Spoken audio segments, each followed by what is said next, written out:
Today we're talking about Annihilation, the new map pack for Call of Duty Black Ops. We have 4 new multiplayer maps: Hangar 18, Silo, Drive-In, and Hazard, and a new zombies map called Shangri-La.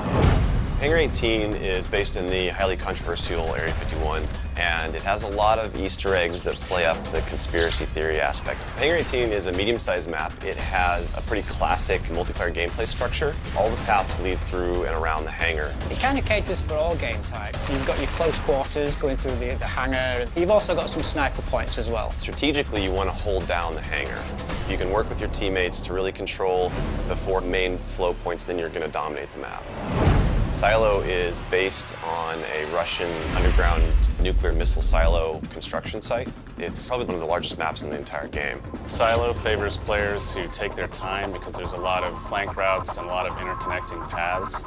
So players who are smart and use decoys and pay attention to the mini-map are going to be more successful. You can't really stick around in one place for too long because you're going to get shot from multiple angles. You really need to learn how to play the map, how the paths flow, and you need to stay on the move. Nuketown was a really hugely successful and popular map with Black Ops, and we wanted to do another map in the DLC that kind of emulates that style of gameplay. Drive-In's a fairly small map, but it does have a variation of battles. You've got the wide open area in the middle, the actual Drive-In itself, but then you do have close quarter battles down the side.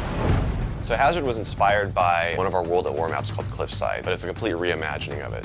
We've actually turned it into a golf course. It's a great level. Hazard is probably one of the only maps in the game that focuses almost exclusively on long-distance engagements, and the long-range snipers and LMG gunners and assault rifle guys are going to have an advantage. You're definitely going to want to avoid the fairway if you're not a sniper and stick to the edges of the map where there's some more intense choke points and medium-range engagements.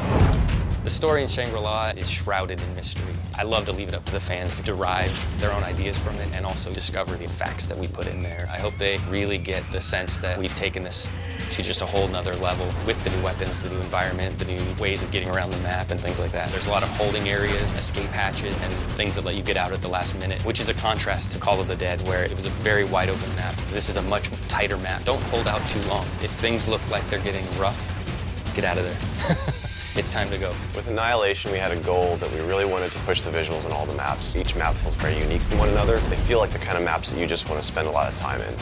Annihilation hits Xbox Live Marketplace on June 28th.